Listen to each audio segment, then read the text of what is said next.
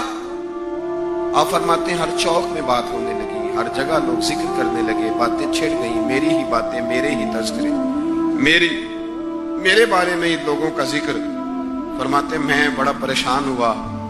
میں گھر آیا, میرے بہن بھائی بھی مجھ سے کہیں اماں مر جائے گی, میرے والد بھی, میرے دیگر لوگ بھی, سب رشتہ دار میرے گرد. آپ, میں نے کہا کہ ہم باتیں کر دیتے ہیں, آپ سن لیتے ہیں. کبھی اپنے آپ کو اس جگہ کھڑا کریں کہ جب ہر آدمی اس سٹیج پہ پہنچ جائے کہ میں بھائی تو خرابی کر رہا ہے اور اتنے سارے لوگ جاننے والے گھیرا کریں گے تو آدمی کیسے بچائے گا اپنے آپ.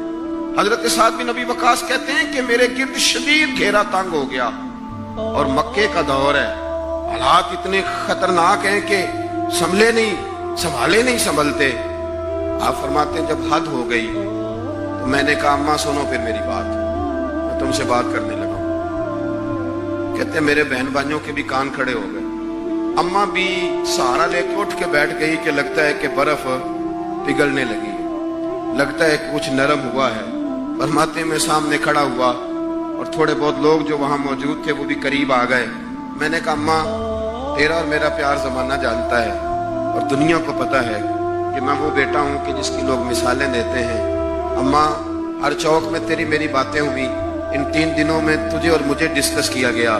اماں تو بڑی کمزور ہو گئی, اٹھ کے تجھ سے کھڑا نہیں ہوا جا رہا. یہ ساری چیزیں میرے سامنے آئیں, بہنوں نے رو کے دکھایا, بھائیوں نے محبت یاد کرائی, ہر چیز میرے آڑے آئی. لیکن حضرت سعد بن ابی وقاص کہنے لگے اماں میں نے اپنے دل کا جائزہ لیا ہے, میرے ایمان نے ایک وقت بھی مجھے یہ مشورہ نہیں دیا کہ میں اماں کو منا لوں. فرمانے لگے اماں یہ زمانہ سارا موجود ہے اور لوگ کھڑے ہیں, تیری ایک جان ہے نا, ایک جان. اماں تیری ایک جان ہے, اگر تیری 1000 بھی ہوتی اور ایک ایک کر کے ساری جانیں تیری نکل جاتی تو پھر بھی میں اپنے مدینے والے محبوب کا کلمہ چھوڑنے کو تیار نہیں ہوں. اب تیری مرضی ہے تو روٹی کھا چاہے بھوک ہڑتال کر, تو اٹھ کے بیٹھ جائے لیٹی رہے. 1000 جان بھی ہو ایک ایک کر کے نکل جائے تو ایمان پر سودے بازی ہو سکتی. وَإِذَا قِيلَ لَهُمْ آمِنُوا كَمَا آمَنَ النَّاسُ, اس طرح ایمان لاؤ جس طرح یہ لوگ ایمان لائے ہیں. حضرت سعد بن ابی وقاص یہ نعرہ لگا کے نا, نعرہ مستانہ لگا کے, یہ نعرہ لگا کے تو چلے گئے. حضرت سعد بن ابی وقاص چلے گئے.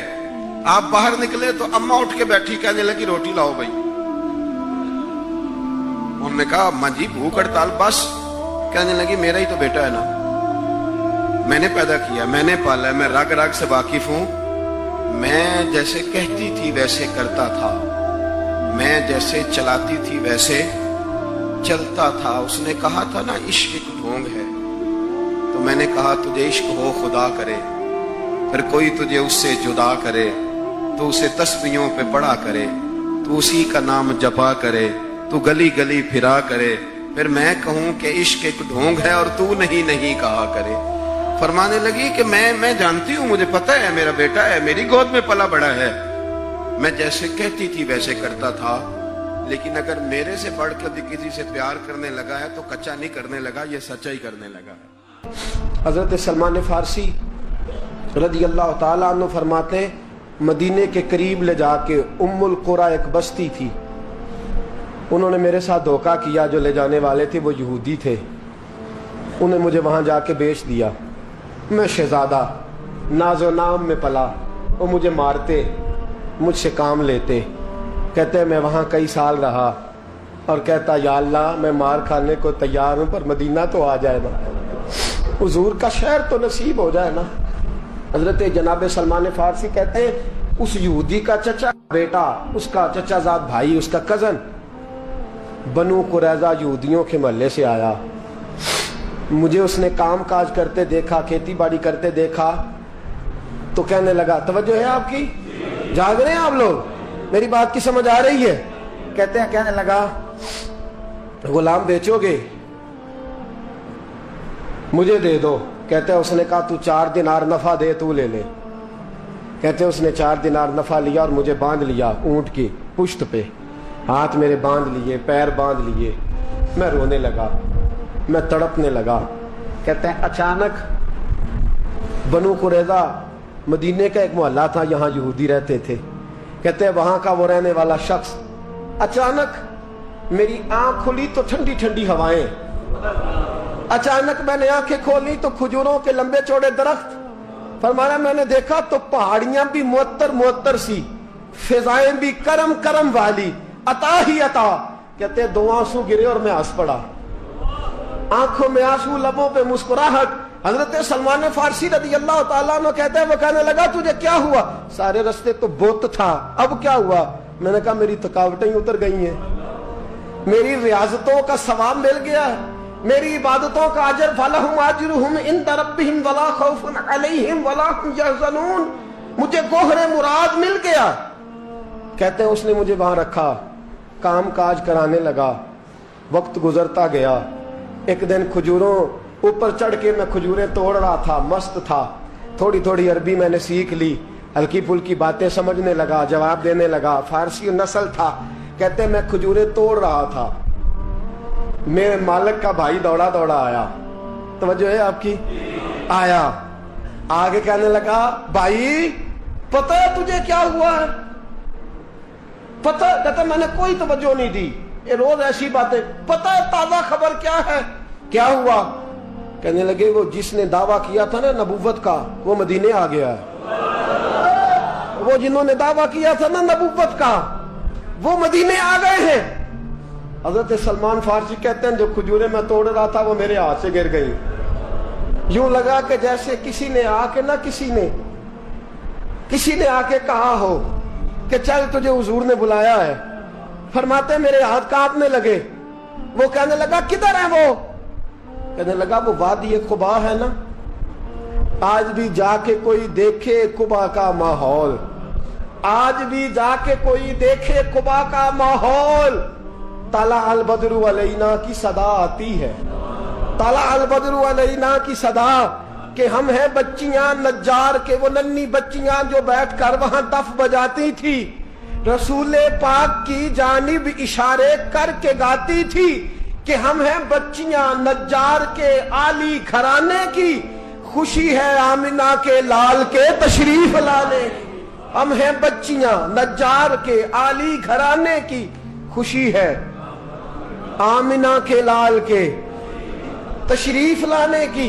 حضرت سلمان فارسی کہتے ہیں کبابٹ، کہتے ہیں میں جھٹ سے چھلانگ لگا کے اترا. پہلے میں آیا کرتا تھا پکڑ پکڑ کے، چھلانگ لگائی زمین پہ اور میں نے اپنے مالک سے کہا یہ کیا کہہ رہا ہے؟ کہتے ہیں اس نے تھپڑ مارا، چل اپنا کام کر. کہتے پہلے وہ مارتا تھا تو دکھ ہوتا تھا، آج پتہ ہی نہیں چلا، آج پتہ ہی نہیں چلا. ہمارے جہاز میں ایک بابا جی بیٹھے تھے، جہاز میں بزرگ بیٹھے تھے. ان سے کسی نے کہا تھک تو نہیں گئے؟ کہنے لگے میری 11ویں حاضری ہے، تھک بڑا گیا ہوں پر جب گنبد پہ نظر پڑتی ہے تھکاوٹیں اتر جاتی ہیں، کوئی تھکاوٹ نہیں رہتی. حضرت سلمان فارسی کہتے ہیں اس نے مارا، کوئی پتہ نہیں چلا. میں انتظار کرنے لگا کہ ذرا دن جلدی نہیں ڈال جاتا، شام جلدی ہو. کہتے شام ہوئی، چھٹی ملی، کھجوریں پلو میں باندھ لی اور قبا کی جانب خرامہ خرامہ جھکی ہوئی نظریں، کانپتے ہوئے میرے لب. اور میں جب پہنچا کہتے ہیں کھجور کے درخت کے نیچے حضور بیٹھے ہیں، بائیں جانب چراغ جل رہا ہے اور دائیں جانب سیدنا صدیق اکبر بیٹھے ہیں. فرماتے میں پہنچا، پہلی نظر حضور کے چہرے پہ، جھکی ہوئی نظریں، نور سے زیادہ روشنی یہاں سے چھین رہی ہے. فرماتے لگتا ہے چاند بھی شرما کے پیچھے ہٹ رہا ہے. سادہ سا لباس، خوشبوؤں نے آگے بڑھ کے استقبال کیا. فرماتے ہیں یوں نظر پڑی تو یوں لگا جیسے یہ تو مجھے صدیوں سے جانتے ہیں، صدیوں سے کن فیکون اجے کل دی گل لے اساں پہلوں پریت رلائی. فرمایا لگا یہ پہلے سے جانتے. فرماتے حضور نے مسکرا کے فرمایا آئیے آئیے، اتنے جملے. فرماتے میں بیٹھ گیا، کھجوریں نکال کے دیں اور میں نے کہا حضور صدقے کی ہیں. فرماتے ہیں چونکہ نشانیاں بتائی تھی نا، دو نشانیاں یہ تھی کہ صدقہ نہیں کھائیں گے، دوسری نشانی تحفہ لے لیں گے، تیسری نشانی کے کمر کے پیچھے مہر نبوت ہوگی. حضرت سلمان فارسی رضی اللہ تعالیٰ عنہ فرماتے ہیں نبی کریم صلی اللہ علیہ وسلم کے سامنے آیا، کھجوریں پیش کی، کہا حضور صدقے کی ہیں. حضور نے میری طرف دیکھا تو مسکرائے اور بڑا کھول کے مسکرائے. فرمایا ابو بکر لوگوں میں بانٹ دو. فرماتے ہیں چہرہ میری طرف ہے، باتیں ابو بکر سے ہو رہی ہیں. سمجھایا تو مجھے جا رہا ہے نا. کہا ابو بکر لوگوں میں تمہیں پتا بھی ہے میں صدقہ نہیں لیتا. کہتے ہیں ایک نشانی پوری ہو گئی، دودھ کا پیالہ آیا، ایک گھونٹ مصطفیٰ نے لگایا، باقی سارا ہی مجھے عطا فرما دیا. فرماتے ہیں موجیں لگ گئی، میری موجیں لگ گئی. ساری رات تو نیند نہیں آئی لذت میں، اور اگلا سارا دن نیند نہیں آئی شام کے انتظار میں. کہتے ہیں پھر شام ہوئی، پھر پلو میں کھجوریں باندھی، پھر خرامہ خرامہ چل پڑا. فرماتے ہیں سارے مل مل کے جا چکے ہیں، پتہ نہیں حضور کس کا انتظار کر رہے ہیں. سارے جا چکے، شام ہو گئی. میں پہنچا، بیٹھا سامنے، میرے مصطفیٰ نے دیکھا، فرمایا آئیے. میں نے کھجوریں کھولی، نکالی، میں نے کہا حضور تحفہ ہے. فرماتے ہیں حضور کھول کے مسکرائے، گویا حضور میری سوال کا جواب دے رہے ہوں کہ مجھے پتا ہے تو کیا کر رہا ہے. کھول کے مسکرائے، کھجور نکالی، کھائی، دوسری بھی کھائی، تیسری بھی کھائی. فرماتے ہیں مجھے یاد نہیں 10 کھائی کہ 11 کھائی. میرا لایا تحفہ حضور نے استعمال فرمایا. فرماتے ہیں میرا جی نہ کرے آنے کو، دل نہ کرے، لیکن مجبوری تھی، غلام تھا. لوٹ آیا واپس. اگلے دن حضور آ گئے جہاں آج مسجد نبوی ہے، جہاں آج مسجد نبوی ہے، جنت البقیع جہاں قبرستان ہے، وہاں حضور بیٹھے.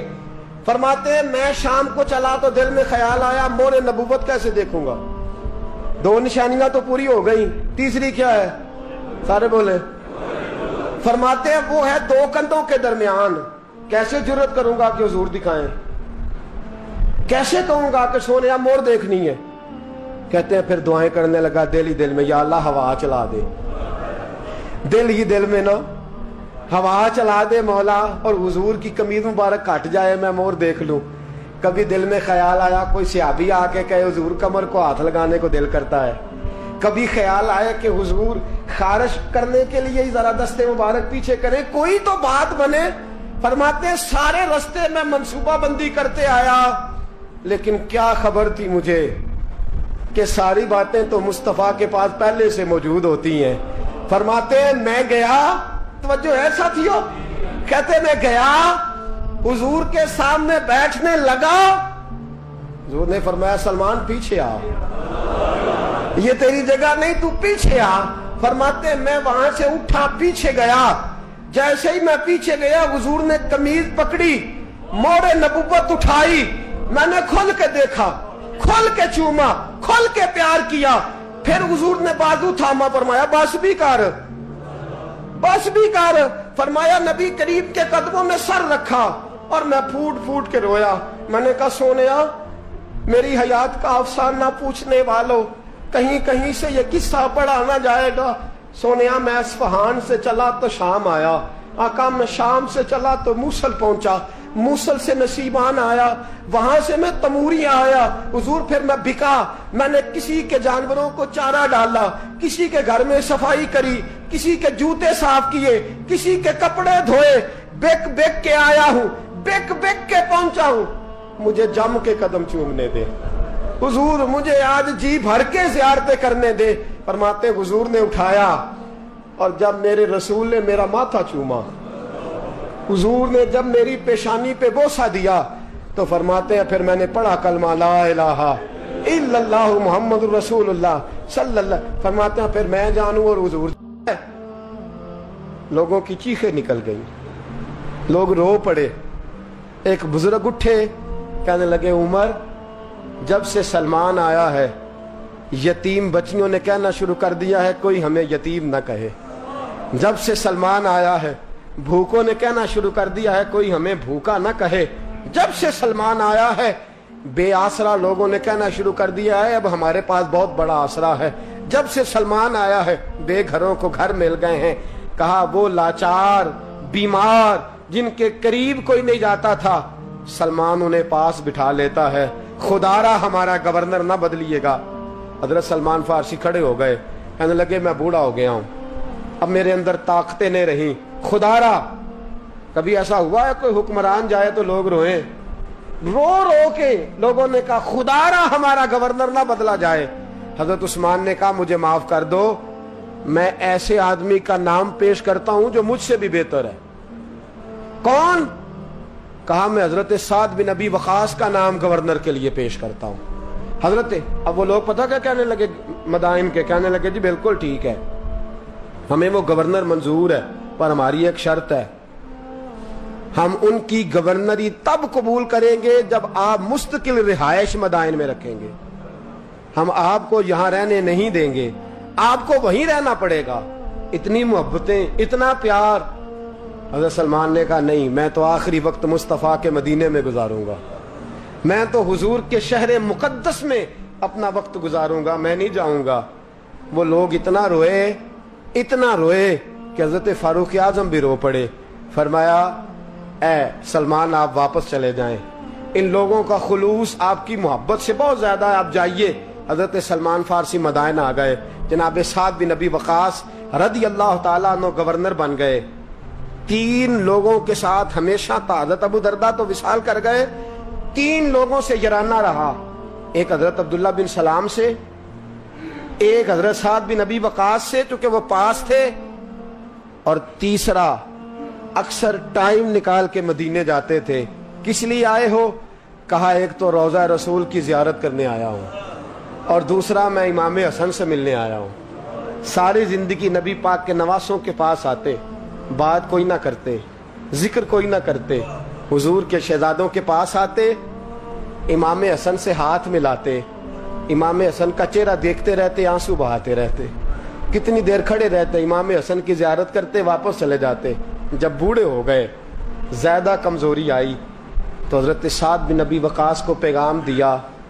کہا کسی طریقے مدینے پیغام بھیجیے اور امام حسن سے کہیے میں آپ کے نانا کا نوکر ہوں, طاقت نہیں رہی اب چل کے مدینے آ سکوں. عمر مجھے پابند کر گئے تھے کہ میں نے, حضرت عثمان کا دور آ گیا کہ میں نے اب مدائن میں ہی وقت گزارنا ہے, اگر ہو سکے تو آخری بار ایک بار مجھے آ کے مل تو جائیں. امام حسن آتے ہیں تو مجھے لگتا ہے جلوہ مصطفیٰ کی زیارت ہو گئی ہے.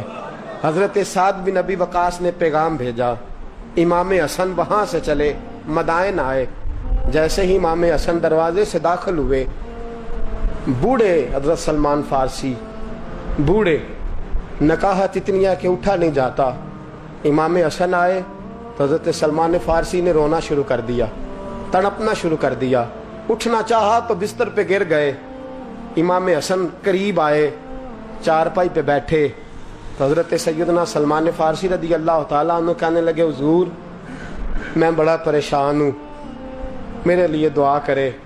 امام حسن کہنے لگے میں جوان ہوں, آپ بوڑھے ہیں, دعا آپ کو کرنی چاہیے. کہا نہیں, آپ سے دعا اس لیے کر رہا ہوں کہ آپ کے نانا سے جو وعدے کیے تھے میں پورے نہیں کر سکا. آپ دعا کریں کہ میں حضور کی بارگاہ میں جاؤں تو مجھے شرمندگی نہ اٹھانی پڑے. حضرت سلمان فارسی رضی اللہ تعالیٰ عنہ سے امام حسن کہنے لگے وعدہ کیا کیا تھا, کیا نہیں پورا کر سکے؟ عرض کی حضور نبی کریم نے فرمایا تھا اتنا مال پاس رکھنا جتنا مسافر کے پاس ہوتا ہے. یہ حضور نے مجھ سے کہا تھا, میں وعدہ پورا نہیں کر سکا. دیکھیے میرے گھر میں کتنا مال ہے, کتنا سرمایہ ہے. امام حسن کہتے ہیں میں نے مال دیکھا تو 1 مٹکا پانی پینے کا, 2 پیالے پانی پینے کے, 1 مشکیزہ, 1 چٹائی وہ بھی ٹوٹی ہوئی. فرماتے ہیں میں نے کل مال کا حساب لگایا تو میں نے کہا حضور یہ تو 15 دینار سے زیادہ نہیں بنے گا, رو کیوں رہے ہیں؟ کہنے لگا امام حسن سے عجیب جملے ہیں, عجیب جملے ہیں. کہنے لگے طبقات ابن سعد میں, کہنے لگے اچھا اگر قیامت کے دن رسول پاک نے میری سرزنش فرمائی اور اگر نبی پاک صلی اللہ علیہ وسلم ناراض ہوئے تو اے سیدہ فاطمہ کے شہزادے آپ سفارش تو کریں گے نا میری، آپ میری سفارش تو کریں گے حضور کی بارگاہ میں۔ حضرت سعد بن ابی وقاص بھی آئے، رونا شروع ہو گئے، کہا ہاں مجھے امید ہے کہ آپ کی سرزنش نہیں ہوگی، آپ کو بغیر حساب کتاب جنت ملے گی۔ حضرت سلمان فارسی رضی اللہ تعالیٰ عنہ نے وصیت فرمائی، توجہ ہے آپ کی؟ لوگ کہتے ہیں تم نے آج یہ عشق کے ترانے ڈھونڈ لیے ہیں، پتہ نہیں کہاں سے لے آئے ہو۔ وصیت فرمائی امام حسن کو، کہنے لگے حضور میں پرانا نوکر ہوں، پرانا نوکر ہوں، اور میں نے اپنی نوکری کرنے کی کوشش کی ہے، اب میں بچوں گا نہیں، اگر میں مر جاؤں تو میری خواہش ہے کہ سیدہ فاطمہ کا بیٹا میرا جنازہ پڑھائے، آج نہیں، یہ آج نہیں، بعد مرندے مکھڑا میرا ہو جاوے جے تازہ، سمجھ لینا محبوب میرے نے آن پڑھیا جنازہ۔ امام حسن نے جنازہ پڑھایا اور حضرت سعد بن ابی وقاص رضی اللہ تعالیٰ عنہ ان کے قریب گئے، کہنے لگے جاتے جاتے کو نصیحت ہی کر جائے، تو فرمایا تین چیزوں کا خیال رکھنا، ایک روایت میں چار ہیں، تین کا خیال رکھنا، یا تو جہاد کے رستے میں انتقال کر جانا، یا جہاد کے رستے میں انتقال کر جانا، یا حج اور عمرے کے رستے میں مر جانا، یہ نہ ہو سکے تو قرآن سیکھتے سکھاتے دنیا سے رخصت ہو جانا۔ فرمایا یا جہاد کے رستے میں جانا، حضرت سلمان فارسی وصیت کر رہے ہیں، یہ وصیت یاد رکھیے گا، یا جہاد کے رستے میں انتقال کرنا، یا حج اور عمرے کے رستے میں، یہ نہ ہو سکے تو قرآن سیکھتے سکھاتے جانا، امید ہے اللہ بے حساب و کتاب جنت عطا فرما دے گا۔ یہ وصیت فرمائی۔ جناب سلمان فارسی رضی اللہ تعالیٰ عنہ وصال کر گئے، عجیب سناٹا ہے، مدینے سے نور کی جماعت آ رہی ہے جنازہ پڑھنے، نور کی جماعت آ رہی ہے، نور کی۔ حضرت عثمان غنی خود چل کے جنازے میں شریک ہوئے، اور صحابہ کہتے ہیں سفید داڑھی حضرت عثمان کی۔ امام حسن کے پیچھے نماز جنازہ پڑھا، اور پڑھ کے پھر ان کی میت کے قریب حضرت عثمان غنی گئے۔ پہلے تو صبر کا پہاڑ تھے، اور جب قریب گئے اور جا کر کے ماتھا چوما، اور پھر جب سیدنا عثمان غنی اٹھے تو مقدس داڑھی سے آنسو گرنے لگے، کہنے لگے سلمان میں نے اپنی آنکھوں سے مصطفیٰ کو تیرا ماتھا چومتے دیکھا ہے، سلمان میں نے اپنی آنکھوں سے حضور کو تجھ سے پیار کرتے دیکھا ہے۔ فرمایا لوگو آج سلمان رخصت نہیں ہوا، ہم سے